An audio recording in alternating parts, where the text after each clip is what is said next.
बिस्मिल्लाहिर्रहमानिर्रहीम। अस्सलाम वालेकुम वरहमतुल्लाह। अर्बुद्दू टीवी में आपको खुशामदीद कहता हूँ। जद्दा में रहने वालों के लिए एक अच्छी खबर है कि जद्दा एयरपोर्ट के लिए साबको बस सर्विस का आगाज़ होने जा रहा है। आप सब जानते हैं कि जब से तेल महंगा हुआ है, टैक्सी के जो किराए हैं वो भी ज़्यादा हो गए हैं। एयरपोर्ट पे जाना खासा मुश्किल होता है कि जब गैर मुल्की छुट्टी के लिए जा रहे होते हैं या किसी को लेने के लिए जा रहे होते हैं, उनको या तो अपनी टैक्सी बुक करवाना पड़ती है, तो या बाज़ औक़ात ऐसा हमने देखा है कि एयरपोर्ट पे गैर मुल्की बैठे होते हैं और उनको कोई लेने नहीं आता और उनके पास इतने पैसे भी नहीं होते, क्योंकि वहाँ पे एयरपोर्ट से टैक्सी वाले खासे पैसे मांग लेते हैं। एयरपोर्ट से शहर में आने के लिए 100, 150 और 200 रियाल तक टैक्सी वाले मांगते हैं। जद्दा एयरपोर्ट के लिए बस सर्विस का आगाज़ हो गया है और किराया भी इंतहाई मुनासिब है। तो वो आपके साथ सारी डिटेल शेयर करता हूँ। अगर आप चैनल पे नए हैं या वीडियो पहली दफ़ा देख रहे हैं, सब्सक्राइब ज़रूर कर लें और बेल नोटिफिकेशन को भी प्रेस कर दें। जद्दा ट्रांसपोर्ट कंपनी ने कहा है कि आइंदा इतवार से किंग अब्दुलअज़ीज़ इंटरनेशनल एयरपोर्ट के लिए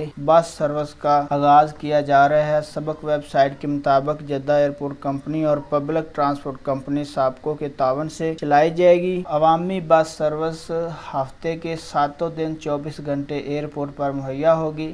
ये service king Abdulaziz international airport के टर्मिनल नंबर 1 और शुमाली टर्मिनल नंबर 2 के दरमियान आने जाने की सहूलत मुहैया करेगी। यानी ये नया एयरपोर्ट जो है इस पे भी जाएगी और जो गैर मुल्कियों का खारजी एयरपोर्ट है वहाँ भी जाएगी। और किराया भी नहायत मुनासिब है, 15 रियाल इसका किराया होगा। अब ये जद्दा शहर से कहाँ कहाँ इसके स्टेशन होंगे, फ्लेमिंगो मॉल जो शारा सबाइन पे फ्लेमिंगो मॉल है वहाँ से एक इसका स्टेशन है, वहाँ से भी जाएगी। दूसरा जो इसका स्टेशन है इंदलस मॉल जो बड़ा द्वारा है जद्दा में तरीक अब्दुल्ला पे और जो टच कर रहा है वहाँ पे इंदलस मॉल है।